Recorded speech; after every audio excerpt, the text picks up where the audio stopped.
Добрый день, уважаемые жители Республики Саха-Якутия.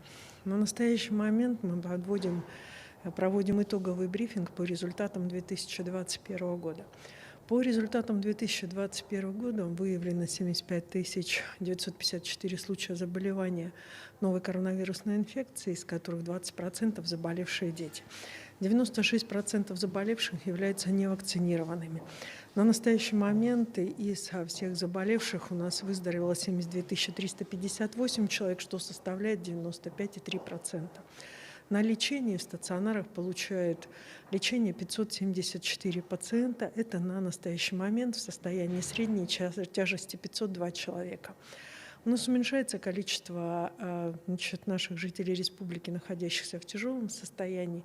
Их 60 сегодня пациентов, из них 58 пациентов являются непривитыми гражданами.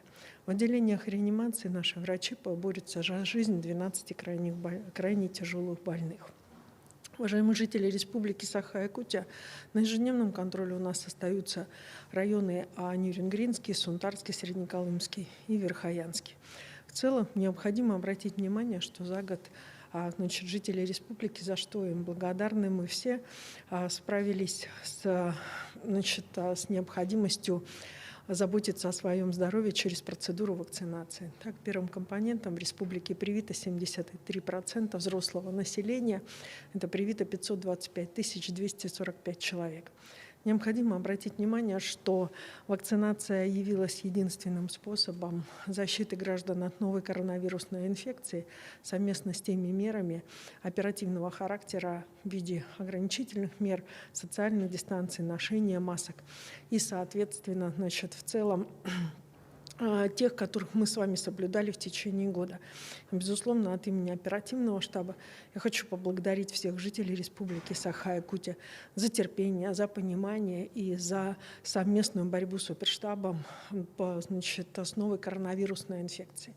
Сегодня необходимо обратить внимание на два момента, которые нас ждут в текущем 2022 году.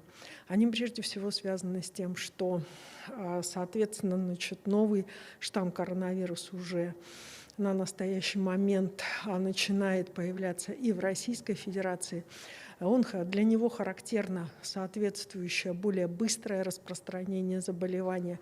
Поэтому все сегодня учреждения здравоохранения, управления службы Роспотребнадзора приведены в режим повышенной готовности для принятия более большего количества людей при возможном заражении.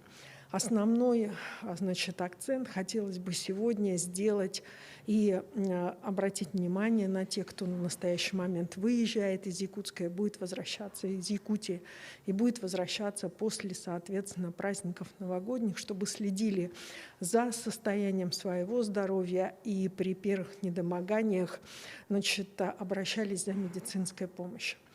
Уважаемые жители Республики Саха-Якутия, сегодня учреждения здравоохранения, как и медики Якутии, обращают ваше внимание на то, что, конечно же, никому не хочется оказаться в новогоднюю ночь в больнице.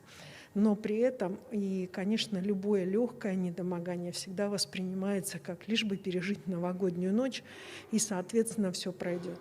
В связи с тем, что заболевание сегодня существует, оно является достаточно коварным, так как оно развивается очень быстро. Обращаем ваше внимание на необходимость вызова врача. Все медицинские организации работают в режиме повышенной готовности. Медики готовы работать с любым обращением в любое время, которое сегодня для граждан будет более удобным и, соответственно, комфортным. Уважаемые жители Республики Саха-Якутия, от имени оперативного штаба хотелось бы вас поздравить с наступающим Новым годом и пожелать счастья и здоровья.